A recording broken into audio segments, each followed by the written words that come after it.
fanidretena fanambarana zay nataony Jaona mpanao batisa. Fanidretena iny koa nefa no tena fahalebiazana. Zay loha hevitra zay no anasako anao indray amin'ity andro maraina ity.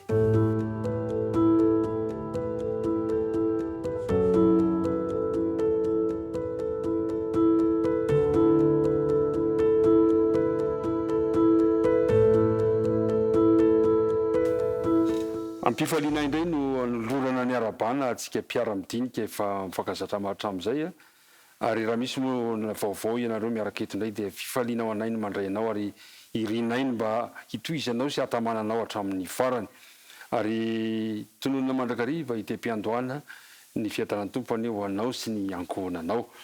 Dia iaraka hivavaka isika andiniantsika izany loha hevitra mahafinaritra izany amin'izao fotoana izao. Hivavaka isika. Andriamanitra rainay any an-danitra misaotra anao izahay noho ny famondram-ponao sy ny fitantananao anay tsirairay avy ka mbola samy velonaina afaka miaraka midinika indray ny teninao. Tsisy herinay izy ireny natanjakay fa noho ny fahasoavanao no mbola matoy izao anay. Kehitriny ary nefa dia mahatsiaro tsy fahatanteranay izahay ka mangataka ny famelan-keloka avy aminao mba ho diovinao any izay tsirairay avy. Ka raha andinika ny teninao izahay dia ny fanina masina ny mba hombanay tsirairay avy ary ampianatra anay ny teninao. Dia mitahizo ampiainy miaraka amiko izao fa amin'anarana Jesosy nangatany ny vavaka. Amen. Ry namana isany mbola amin'ny loha hevitra amin'ny bokin'ny filazantsarany Jaona hatrany ny arahantsika midinika ka mandritra ity herinandro ity no anasako anao indray ireo fanambarana maro samihafa izay fanambarana mikasika ny amin'ny Jesosy ihany. Fa ny androany dia iresaka ny amin'ny hoe fanidretena zay tena fahalebiazana fanambarana zay nataony Jaona mpanao batisa. Araka ny fahitantsika teny aloha fa ny fanambarana nataony Jaona mpanao batisa dia nasarika mpianatra hanantona an Jesosy. Anisan'izany ry Andrea, ry Jaona, ry Petera, ry Filipa, ry Natanaela. Izy ireo dia samy nandray ny fanambaran'ny Jaona ka natonga azy anaraka an Jesosy.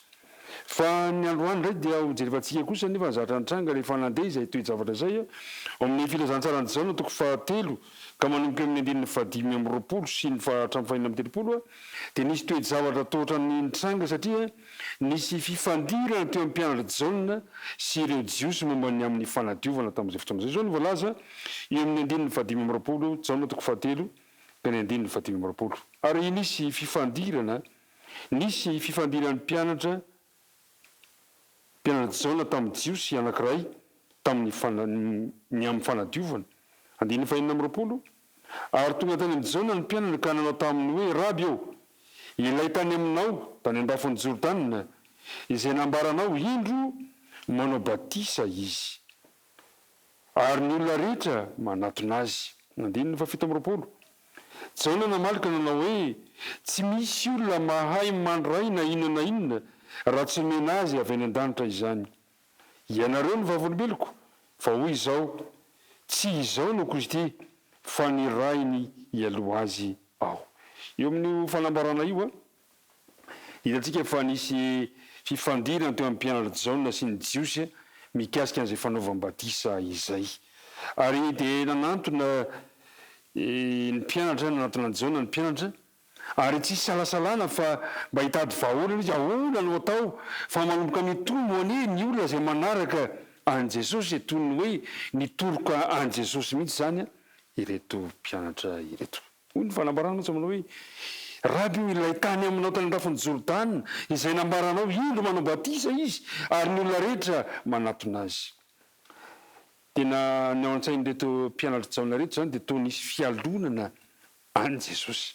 Zany hoe nialina an Jesosy izy ireo satria toa mitombo ny mpanaraka azy. Zany toe-tsaina izany dia toe-tsaina zay mbola misy koa ankehitriny, toe-tsain'ny fialonana. Fa saingy izao nafinaritra tamin'ny Jaona azony Jaona natao tokoa mantsy nampanjaka ny fialonana atao am-pony nanaraka ny hevitreto sy ny fanairana atao reto mpianatra fa tsy mananao an'izany. Tsy nanao an'izany Jaona satria fantany ny asa nanorahana azy. Nampatsevy tamin'ny mpianatra fa nanorahana ny Jaona anie teo vavolobe la anambaran' Jesosy ilay mazava, anambaran' Jesosy ilay fahazavana izao tontolo izao, ary nilaza Jaona, voalaza teo amin'ny 7:20 teo dia nilaza mihitsy Jaona manao hoe ianareo ny vavolobeloko fa hoy izao tsy izao no Kristy fa ny rainy ialoha azy ao. Zany toetsaina, zany fanambarana Jaona zany dia fanambarana izay mariky ny fahalebiazana. Izany fanambarana nataony Jaona zany dia fanambarana ny fanetretena. Ny mpiara-midinika amiko, ny fanetretena ny fahalebiazana eo anatren'Andriamanitra. Zay le tonga le miteny hoe izay manetretena no asanatra. Eto dia nilaza i Jaona amin'ny 9:30 eo amin'ny ambany eo. Pakitsika manomboka amin'ny 9:20. Izay manana ny ampakarina no mpampakatra. Fa ny sakaiza mpampakatra izay mitsangana sy mihaino azy dia mifaly indrindra noho ny feon'ny mpampakatra. Ary efa tanteraka izany fifaliako izany. Dia hoy nambaran'i Jaona amin'ny 9:30, izy tsy maintsy mitombo fa izao kosa tsy maintsy mihena. Zany no fanambarana mihezinezina nampiasa sara anohatra momba ny fampakarana i Jaona eto, ka sakaizany mpampakatra noho ny ilazany ny tenany. Jesosy zany eto ilay mpampakatra, ny vahoakan'Andriamanitra no ampakarina, ary zao ny teny mampiseho ny tena fahalebiazana, fanetretena. Izy tsy maintsy mitombo fa izao kosa tsy maintsy mihena. Ry mpiara-midinika amiko, izany koa mba iriko ho anao raha hiatrika ny tontolo andro ianao androany. Izany mba etaetako raha hiatrika ny tontolo andro koa androany. Jesosy tsy maintsy mitombo.